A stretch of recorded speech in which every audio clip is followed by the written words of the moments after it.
Everyone, I hope you all are fine and doing well. My name is Vivek Rajput and recently I cleared my CS Executive Group 2 exam. In this video, I am going to talk about how I did writing practice, what are the benefits of the writing practice, and the what is the actual meaning of writing practice, the common mistakes which CS students can do while writing practices as well as and quick few tips for the quick improvement as well as you know, like the executive is totally descriptive based and the CSCT is totally MCQ based. Like previously you have given your CSCT where you do not have to write anything, like it is totally MCQ based paper, but in executive you have to write in exam. So writing practice play a very significant role in executive.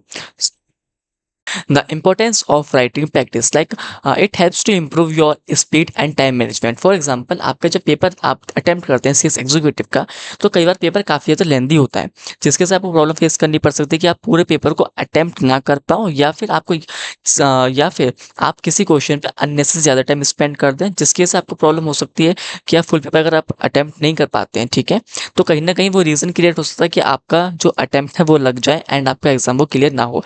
Second, आपको help होती है कि अगर आप किसी question को अगर आप लिख के देख लेते हैं, ठीक है, तो वो जो कंसेप्ट है आपको वो काफ़ी टाइम तक रिमेंबर कर पाते हैं आप उसको, ठीक है, आपको ज़्यादा प्रॉब्लम फेस नहीं करनी पड़ती उन टॉपिक्स को दोबारा रिकॉल करने के लिए, ठीक है। तो इससे ज़्यादा काफ़ी ज़्यादा हेल्प होती है if you follow the writing practice on a daily basis. Writing practice का मीनिंग ये नहीं कि आप जो है अपनी हैंडराइटिंग को ठीक करें। राइटिंग प्रैक्टिस का मीनिंग ये भी नहीं कि आपको जो कंटेंट मॉड्यूल में दिया हुआ है आप उसको डायरेक्ट कॉपी पेस्ट करें, ठीक है। इस the meaning of writing practice too simple. It just the meaning is just you know how to present your answer in exam, simple.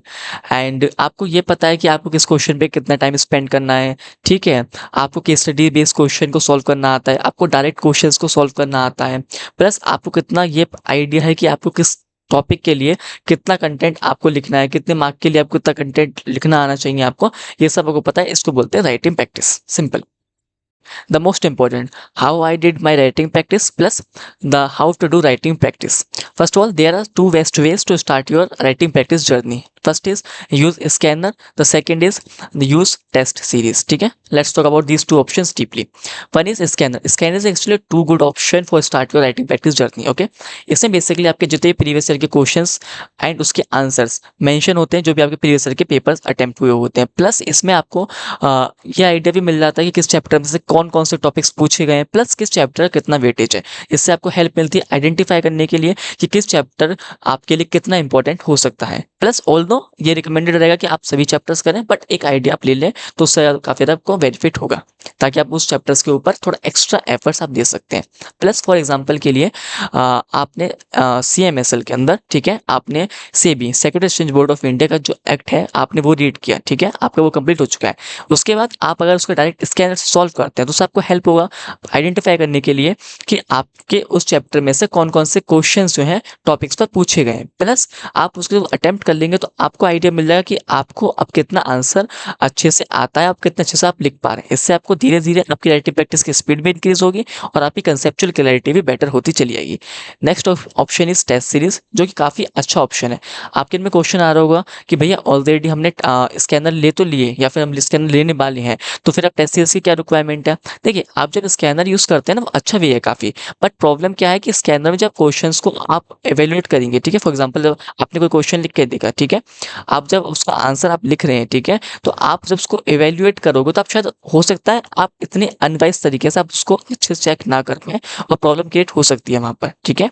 इसके लिए बेटर रहता है कि आप टेस्ट सीरीज प्रेफर करें। इसमें बेनिफिट ये भी होता है कि हो सकता है इन फ्यूचर कि जब आप एग्जाम दे तो अगर आप मल्टीपल अपने टेस्ट सीरीज दिए हुए हैं, ठीक है, तो हो सकता है कि उनमें से कुछ क्वेश्चंस या फिर हाँ, या डेफिनेटली कुछ क्वेश्चंस जो हैं उसमें से आपके पेपर में आपको देखने को मिले, जो कि मुझे भी दिखे थे, मैंने भी टेस्ट सीरीज ली थी एंड काफ़ी बेनिफिट उससे हो सकता है आपको, ठीक है। इससे आपकी स्पीड इंक्रीज होती है, आपको पता चलता है कि किस तरीके से आप कहाँ पर गलती कर रहे हैं, कहाँ पर आपको एक्चुअल इंप्रूवमेंट की रिक्वायरमेंट है, जो कि चीज़ आपको स्कैनर में ये फैसिलिटी आपको अवेलेबल नहीं रह पाएगी, ठीक है। तो मैं डेफिनेटली रिकमेंड करूँगा कि आप स्कैनर को प्रेफर करें। एंड ऑल्सो जो है आप जो टेस्ट सीरीज लें, एक बहुत अच्छी जगह की टेस्ट सीरीज लीजिएगा, वो ज़्यादा बेनिफिशियल रहेगा, ठीक है।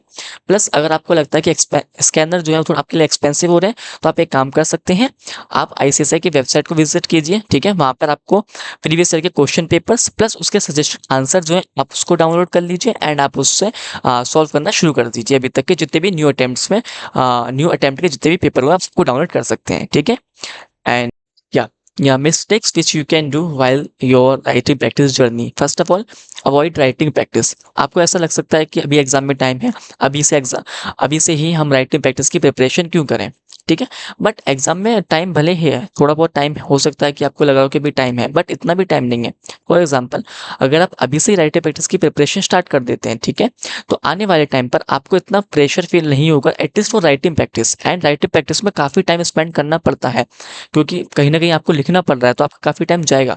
इसलिए अगर आप इसको लास्ट के लिए रखेंगे तो आपको प्रॉब्लम क्रिएट होगी, फिर आप अच्छे से रिवीजन नहीं कर पाएंगे। सेकंड थिंग, नॉट कंसिस्टेंस, ठीक है, not having consistency.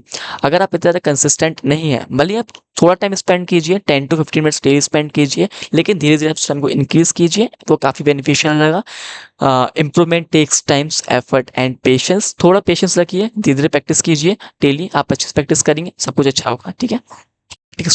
quick tips for improvement, okay, use timer while you are writing, okay, जिससे आपको आइडिया लगेगा कि आप किस क्वेश्चन को कितना टाइम में आप उसको अटेम्प्ट कर पा रहे हैं। प्लस इनिशियली हो सकता है कि आप को किसी क्वेश्चन को अटेम्प्ट करने में थोड़ा एक्स्ट्रा टाइम आपको देना पड़ रहा हो, कोई इश्यू नहीं है, जैसे जैसे प्रैक्टिस करेंगे आपकी स्पीड अच्छी हो जाएगी। दूसरी चीज़, do not pressure your self, just start with your positive mindset, ठीक है। प्रेशर ज़्यादा क्रिएट करने की रिक्वायरमेंट नहीं है, थोड़ा थोड़ा स्टार्ट कीजिए, धीरे धीरे सब कुछ अच्छा होगा, ठीक है।